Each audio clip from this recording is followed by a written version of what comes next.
말씀 전하기 전에 잠깐 나누고 싶은 이야기가 있는데, 제가 그 신학교를 다닐 때 일이었습니다.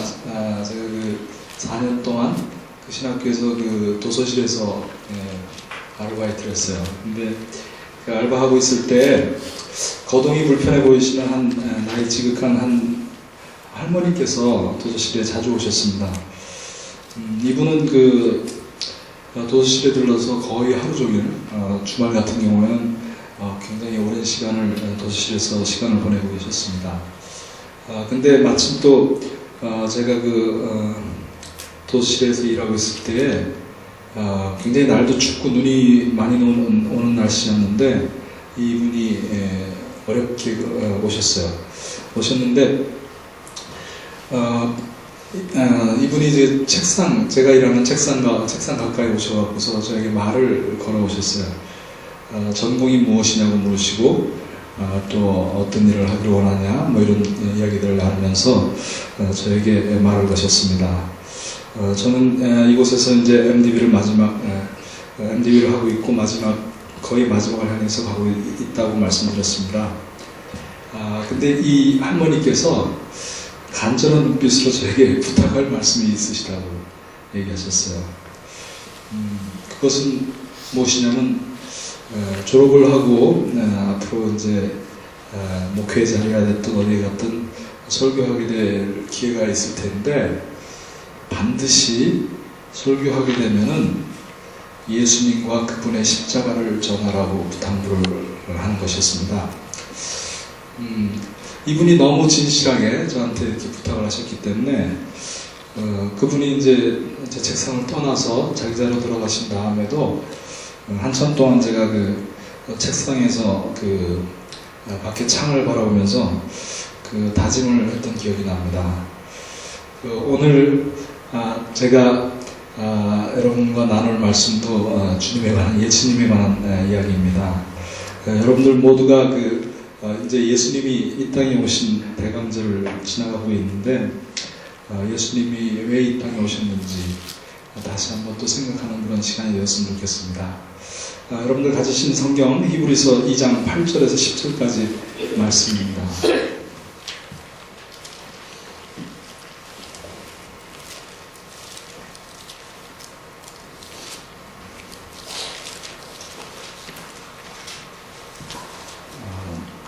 혹시 성경을 안 가져오셨더라도 스크린에 아마 성경 말씀이 나올 겁니다. 제가 갖고 있는 것은 개역 개정이 아니라 개역 한글 예전 버전이어서 조금 틀립니다. 그렇지만 제가 읽도록 하겠습니다. 만물을 그 발 아래 복종케 하셨느니라 하였으니 만물로 저에게 복종케 하셨은즉 복종치 아니한 것이 하나도 없으나 지금 우리가 만물이 아직 저에게 복종한 것을 보지 못하고 오직 우리가 천사들보다 잠깐 동안 못하게 하심을 입은 자 곧 죽음의 고난을 받으심을 인하여 영광과 존귀로 관쓰신 예수를 보니 이를 행하심은 하나님의 은혜로 말미암아 모든 사람을 위하여 죽음을 맛보려 하심이라. 만물이 인하고 만물이 말미암은 자에게는 많은 이들을 이끌어 영광에 들어가게 하시는 일에 저희 구원의 주를 고난으로 말미암아 온전케 하심이 합당하도다. 여러분들 눈치채셨겠지만 오늘 제가 나눌 말씀은 예수님에 관한 것이고 예수님이 이 땅에 오신 목적에 대한 것입니다. 그리고 또 우리가 그 예수님이 경험했던 것을 통해서 우리가 또 이때에 우리가 하나님께 들어야 될 메시지가 무엇인지 그것을 생각해 보고자 합니다. 오늘날 교회에서 많은 성경 해석이나 성서적인 삶의 적용을 강조하고 있습니다.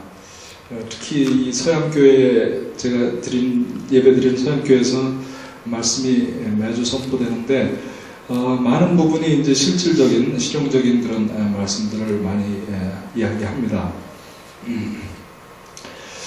그런데 저는 조금 다른 차원에서 좀 말씀을 드리고자 합니다. 제가 오늘 드리고자 하는 말씀은 우리의 영적인 눈을 열어서 예수님을 보자는 것입니다. 우리의 환경과 처지에 상관없이 예수를 바라보게 될 때 우리의 부르심, 우리의 예배 그리고 우리의 안식이 회복된다는 것을 말씀드리고 싶은 것입니다.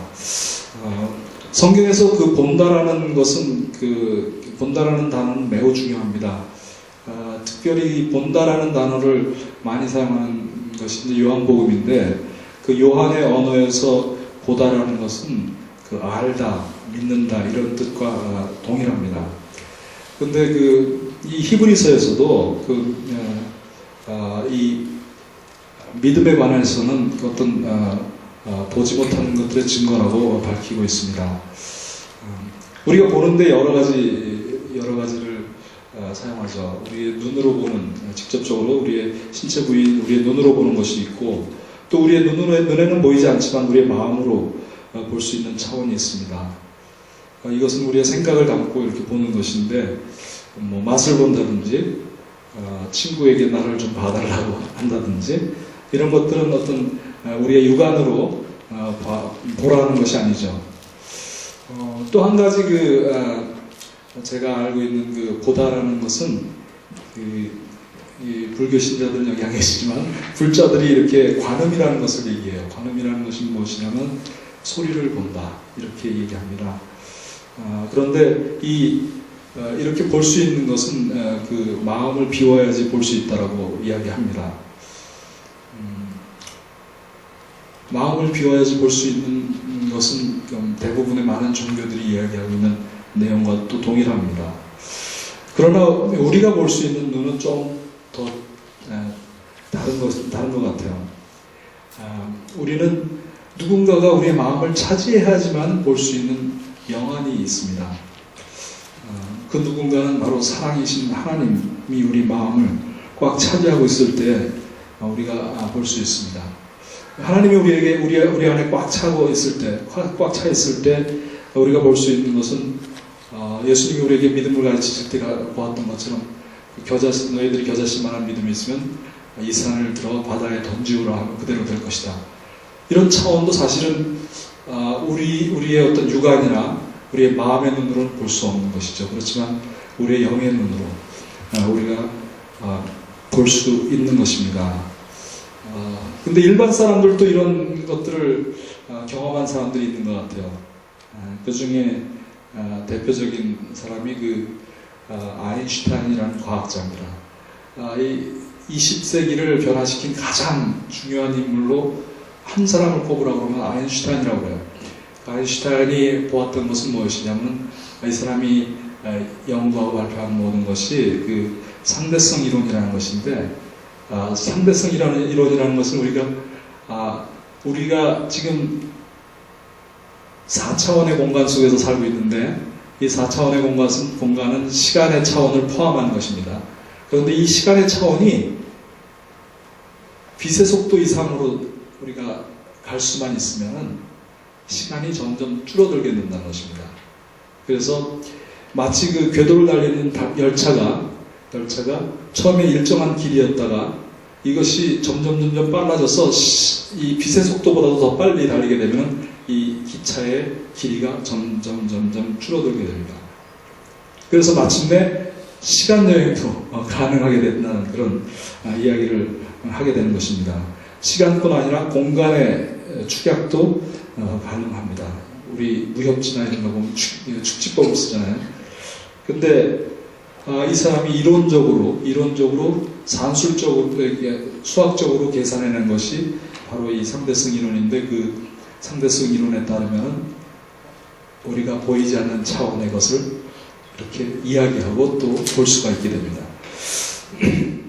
또 한 사람이 있습니다. 피카소라는 사람은 제가 미술에 대해서 잘 모르지만 대부분의 3차원의 그림, 그러니까 입체적으로 그린 그림에서 한 차원을 더 나아가서 3차원의 그림에서 표현할 수 없는 배후의 모든 실체들을 한 평면인 캔버스에다 표현을 했습니다. 이렇게 일반적인 사람들도 자기들이 볼 수 있는 자기들이 보아야 하는 것들에 대해서 계속적으로 주목했을 때 그들의 눈에 펼쳐지는 새로운 차원이 있었다는 것입니다. 그런데 우리는 우리 안에 하나님이 계시고 그 하나님이 꽉 차 있을 때 그 사랑이, 하나님의 사랑이 또 우리의 그 믿음의 차원이, 믿음이 꽉 차 있을 때 우리가 보게 되는 또 다른 차원이 있다는 것입니다. 이것이 우리에게는 계시가 될 수도 있고 말씀을 통한 계시가 될 수도 있고 또 하나는 우리의 직관도 여기에 속한다고 생각이 됩니다. 제가 이 본다라는 단어에 이렇게 많이 시간을 할애하는 이유는 오늘 이 히브리서 말씀 중에 히브리서 기자가 이렇게 이야기하고 있습니다. 우리가 만물을 아직 지금 우리가 만물이 아직 저에게 복종한 것을 보지 못하고 있지만은 오직 우리가 천사들보다 잠깐 동안 못하게 하심을 입은 자 곧 죽음의 고난 받으심을 인해서 영광과 존귀로 관쓰신 예수를 보니 이를 행하심은 모든 사람 위하여 죽음을 맛보시고 또 많은 사람들을 이끌어 영광에 함께 들어가게 하는 일에 우리 구원의 주를 고난으로 말미암아 온전케 하심이다라고 얘기하고 있습니다. 예수님께서 고난을 받으셨기 때문에 완전하게 되셨다는 것입니다. 좀 더 영어 표현은 좀 강하게 표현하겠습니다. 하나님께서 그렇게 하셔야만 했습니다. 그리고 이 구원주, 영어 표현마다 좀 틀리긴 한데 그 구원의 창시자, 구원의 작가 이렇게도 표현합니다. 우리를 구원하시는 구원의 그 창시자, 그분을 고난을 통해서 완전하게 하셨다라고 얘기합니다. 여러분들 이제는 알겠죠? 예수님, 우리가 보아야 되는 것은 예수님께서 이 땅에 오셨는데 그 오신 목적이 바로 죽으러 오셨다라는 것입니다. 그리고 그 죽음을 경험하셨고 그 죽음을 경험하신 그 예수님이 정말 완전해지셔서 그리고 이제는 우리가 아직까지는 보지 못하지만 만물이 저의 발 아래 복종하게 될 것을 우리가 알게 되는 것입니다.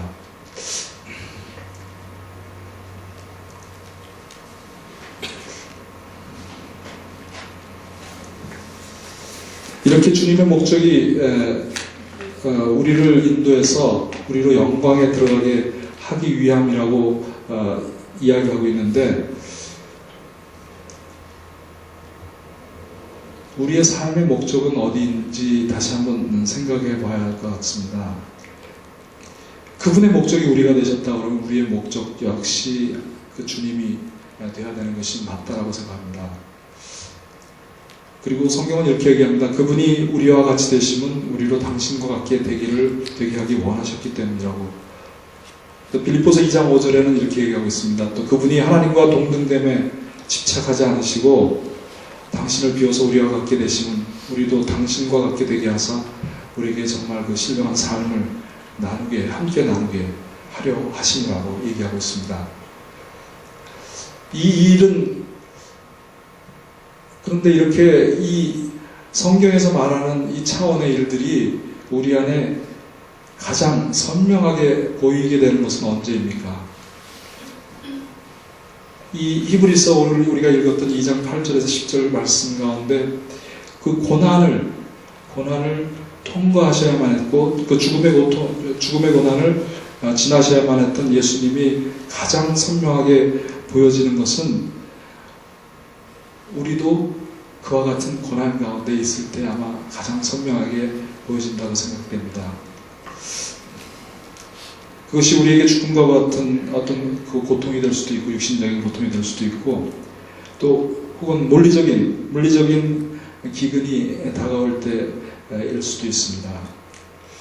어제 제가 그 커피숍에 앉아서 이 말씀을 준비하고 있었는데 너무도 그 실내 공기가 싸늘해갖고 너무 추웠습니다. 너무 추웠는데 한 서너 시간을 이렇게 앉아 있다 보니까 정말 안 되겠더라고요. 그래서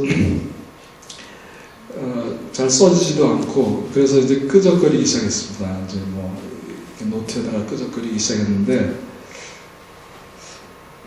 이제 겨울이 시작됐는데 제 마음에는 벌써 봄을 기다리는 마음이 간절하다는 것을 제가 알게 됐습니다.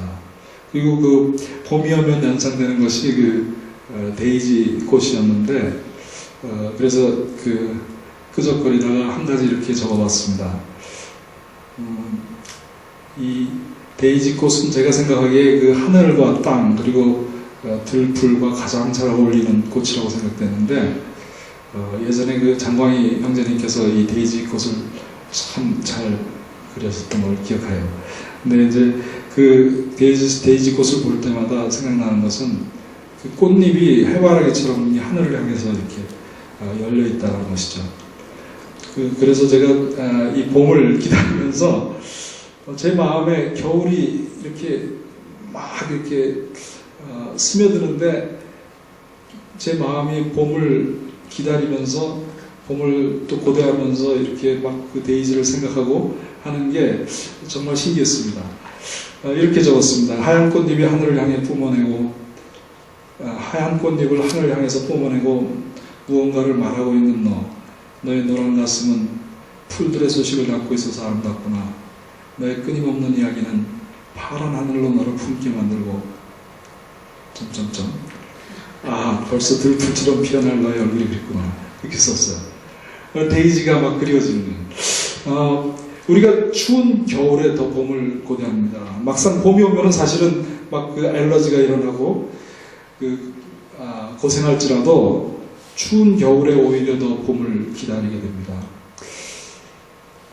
이렇게 우리가 고난의 골짜기, 어둠의 골짜기를 지날 때 오히려 더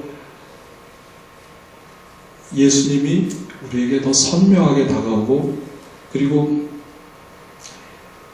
그 선명하게 다가오신 예수님이 바로 우리의 구원자가 된다는 것이 더 확증된다는 것을 제가 알게 되었습니다.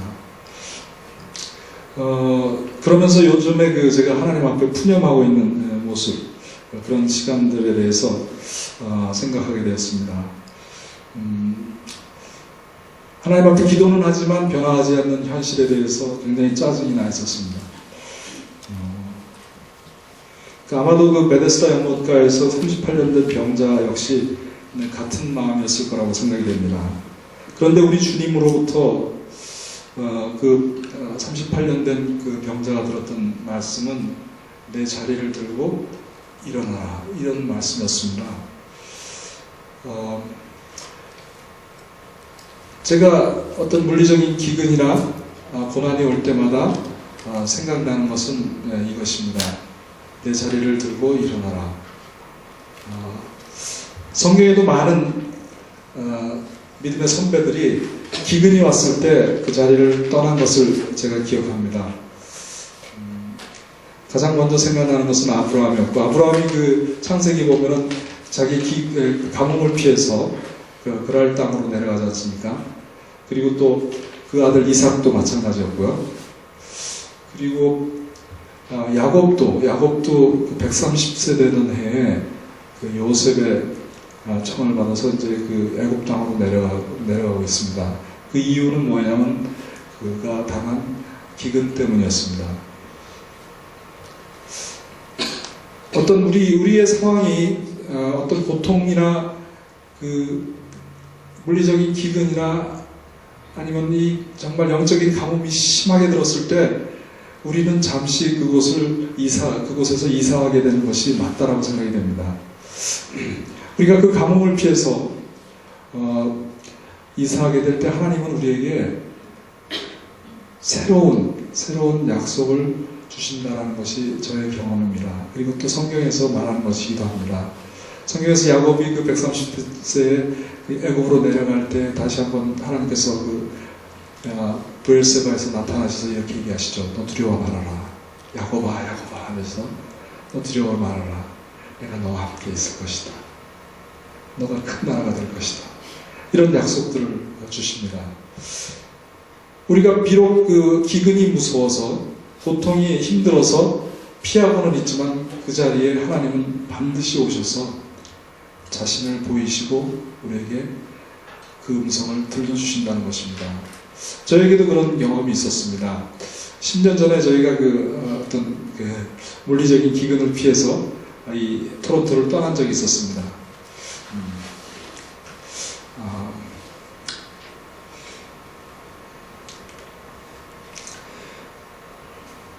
저희가 이 땅에 오게 된 것은 이민으로 먼저 왔습니다. 그리고 저희가 이제 다시 한국에 들어가서 DTS를 하고 또 그리고 다시 DTS를 마쳤을 때는 저희가 이제 YM 스텝으로 헌신하기로 작정하고 이 땅 가운데 들어왔습니다.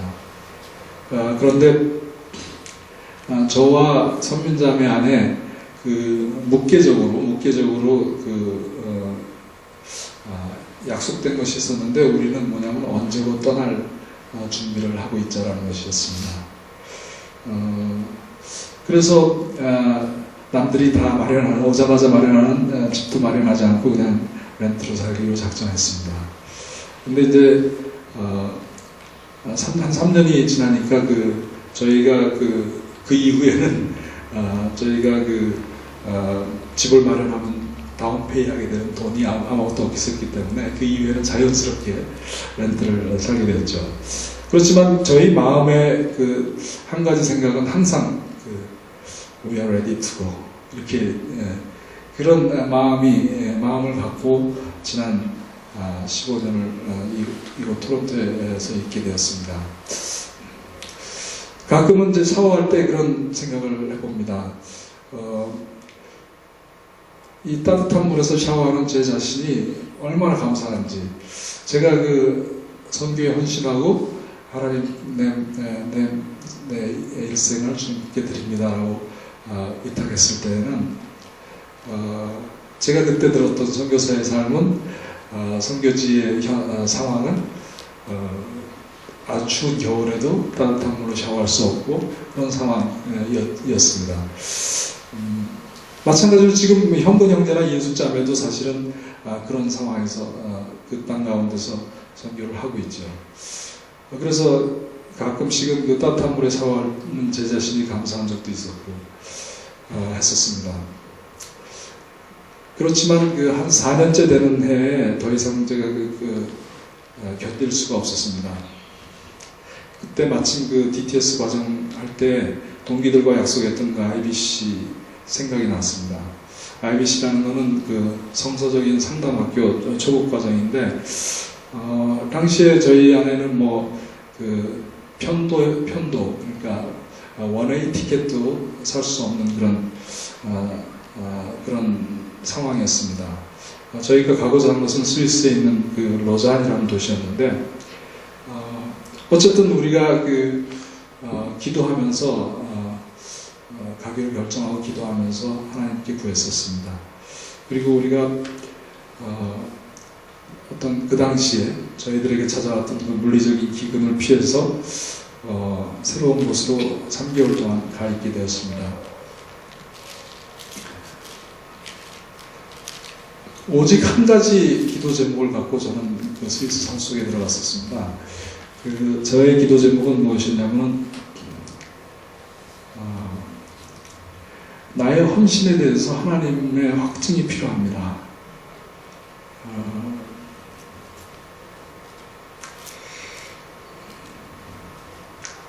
그것이 저의 기도 제목이었습니다. 그래서 매일 같이 기도했죠. 매일 같이 기도했는데 첫째 주가 지나도 둘째 주가 지나도 하나님은 저에게 응답하지 않으셨습니다. 아무런 말씀이 없으셨습니다.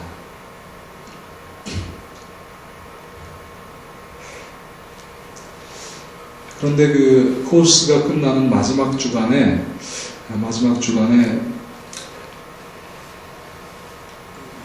새벽녘에 하나님 앞에 제가 새벽녘에 하나님 깨우셔갖고 진짜 이것은 기도하라는 거구나 하고서 기도하고 있었을 때 하나님이 저에게 찾아오셨습니다.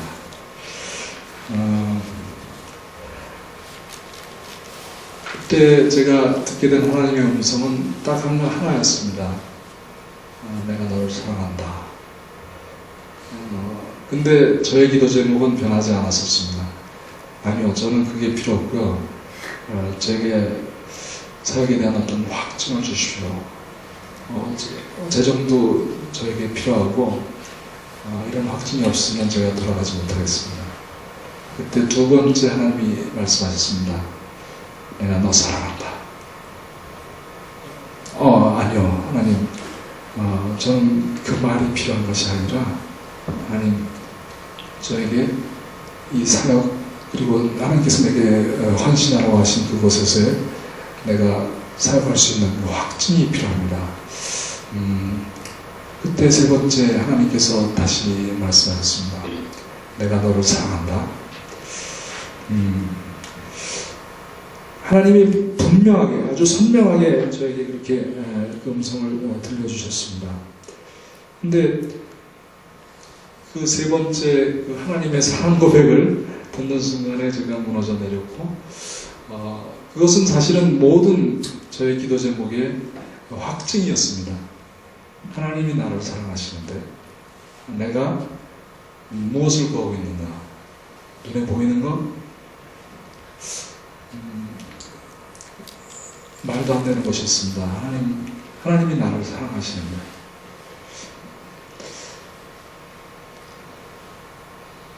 하나님은 우리에게 어떤 기근이나 어떤 영적인 가뭄을 통해서 우리를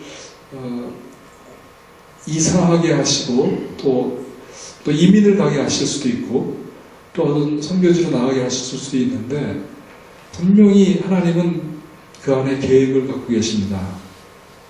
그것은 무엇이냐면 하나님을 아주 선명하게 볼 수 있는 기회를 주신다는 것입니다.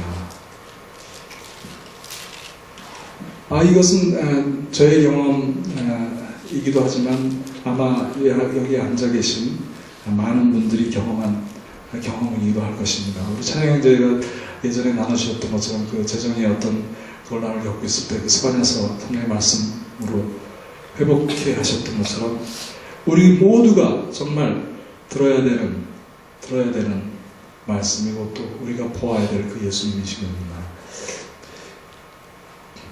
예수님께서 이 땅에 오셔서 십자가에 달리셨을 때 그 십자가에서 가장 정말 극렬한 고통을 겪으셨던 예수님도 이런 고통 가운데서 하나님께로부터 무언가를 듣고 보시지 않았을까 하는 질문이 생깁니다. 하나님 아버지로부터 단절 가운데서 자신의 목숨을 드려야만 하는 그런 상황 가운데 하나님의 그 신뢰할 만한 확증, 그것이 예수님에게도 필요하지 않았을까요?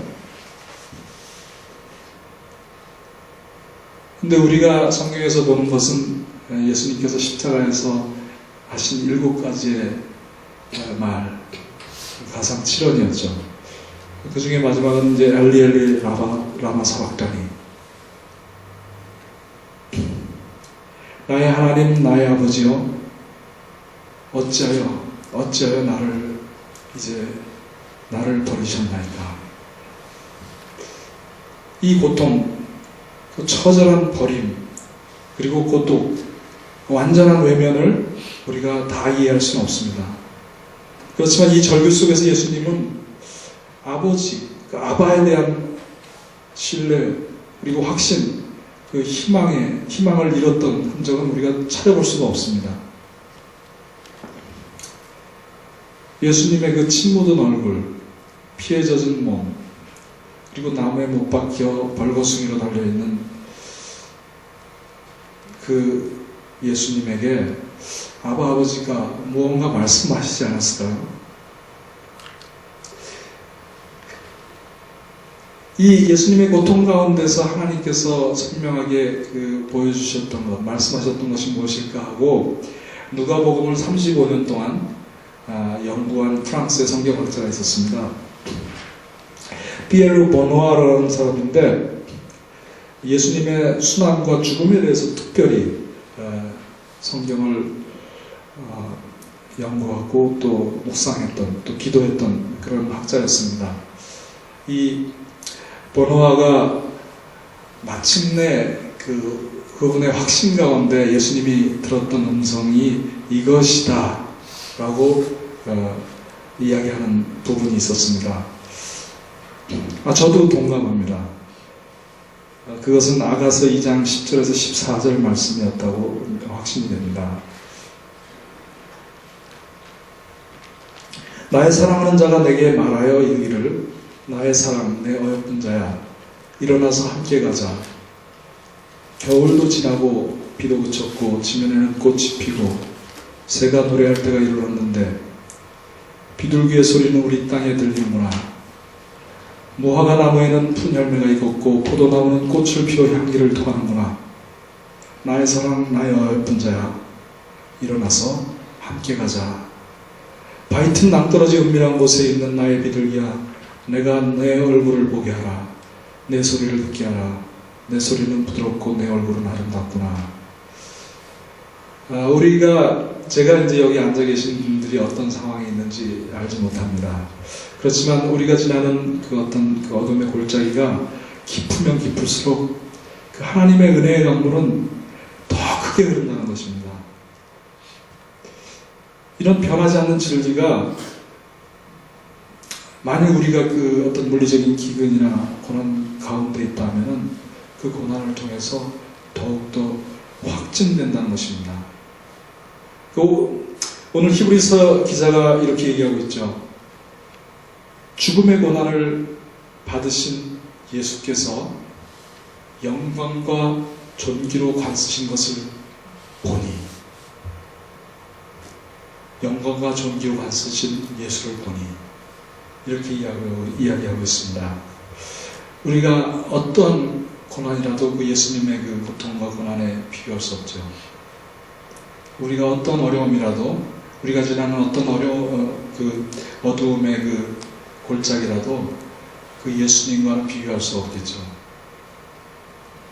우리가 그 고난에서 그 고난과 고통 가운데서 우리가 바라봐야 될 것은 바로 예수인 것입니다.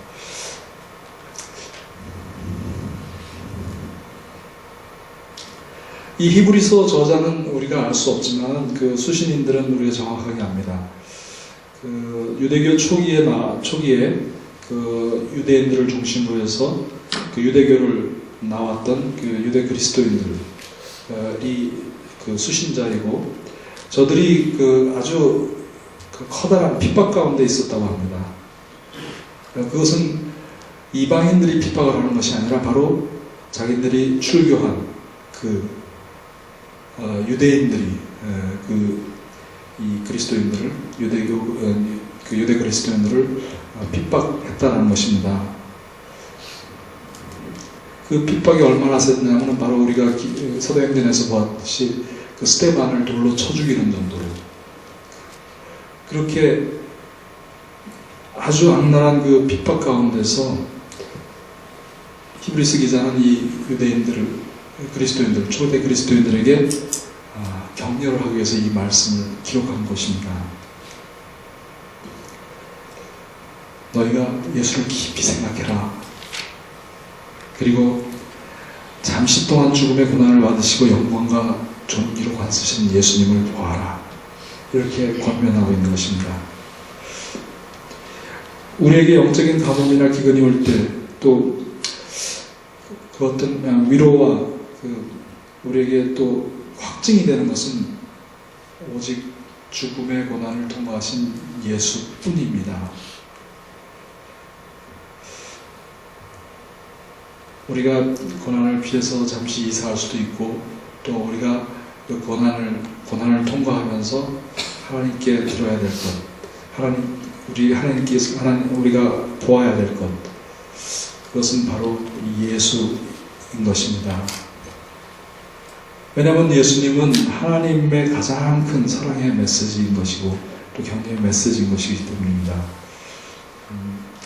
그 메시지를 들으면서 예수를 깊이 생각하는 여러분들이 되셨으면 좋겠습니다. 이제 마지막으로 제가 그 브레넌 매닝이라는 예수의 신부님이 경험한 한 여인의 이야기를 들려드리고 말씀을 마치려고 합니다.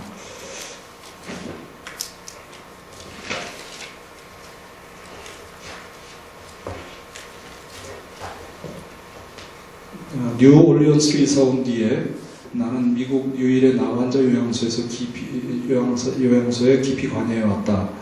요양소는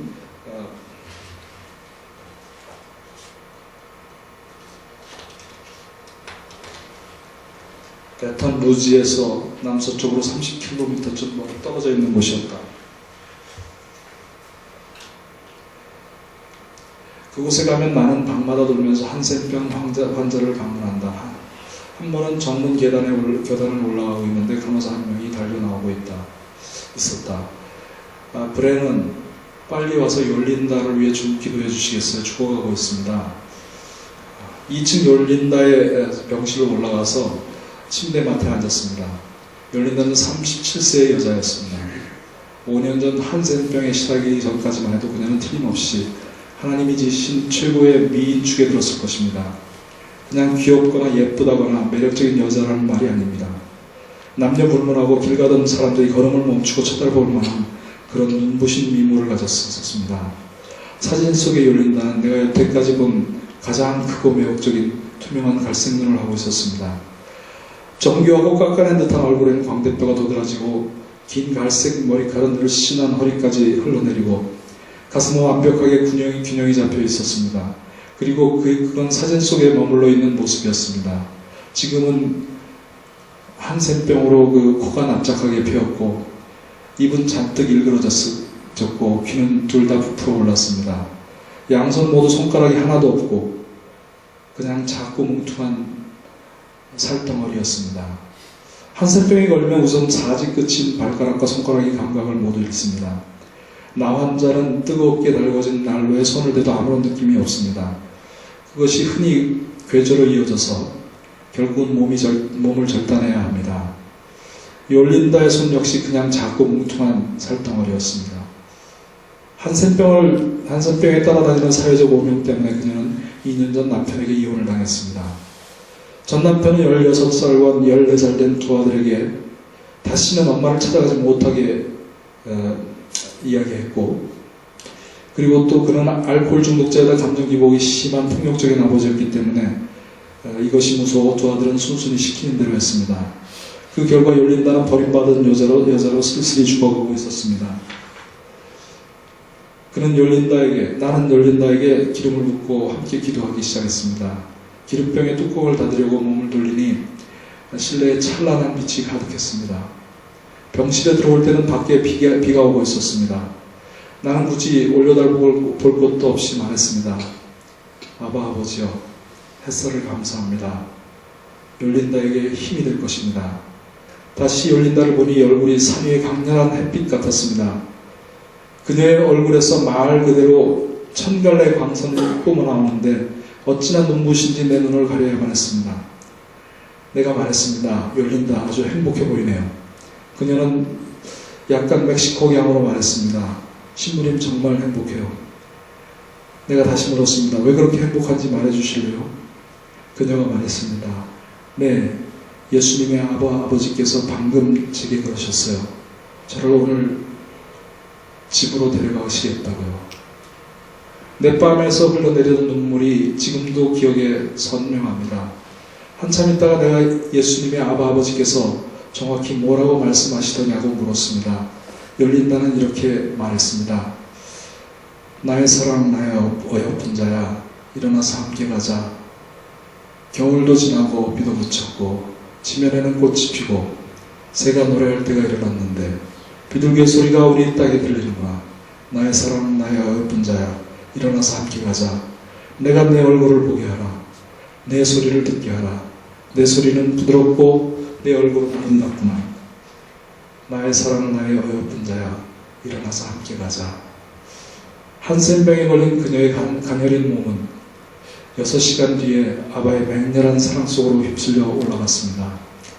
그날 늦게서야 나는 열린다가 문맹이었음을 요양소 직원을 통해서 알게 되었습니다. 그녀는 평생 성경은커녕 어떤 책도 읽은 적이 없었습니다. 그렇다고 내가 방문 중에 그녀에게 그 말씀을 읽어준 적도 없었습니다. 하나님께서 우리에게 이 열린다라는 여인이 경험했던 죽음보다 더 큰 고난을 허락하신 적은 없었습니다. 그렇지만 하나님께서 오늘 이 열린날을 통해서 얘기하셨던 것처럼 우리가 고통과 고난 가운데서 들어야 될 분명한 메시지는 하나님께서 우리를 사랑하신다는 것이고, 또 그렇기 때문에 오늘 히브리서 기자가 얘기했던 것처럼 저가 죽음의 고난을 통과하시고 영광과 존귀로 관쓰셨다. 네가 그 예수님을 보아라. 이렇게 얘기하고 우리에게 초청하고 계신다고 믿습니다. 여러분들 힘내십시오. 힘내시고, 그래서 정말 하나님께서 우리에게 정말 당할 시험밖에는 허락하신 것이 없다라고 우리들에서 얘기하고 있는데, 그 시험을 잘 이기셔서 정말 하나님께서 우리에게 고백하는 그 사랑의 고백을 듣는 여러분들 되시기 바랍니다. 기도하겠습니다.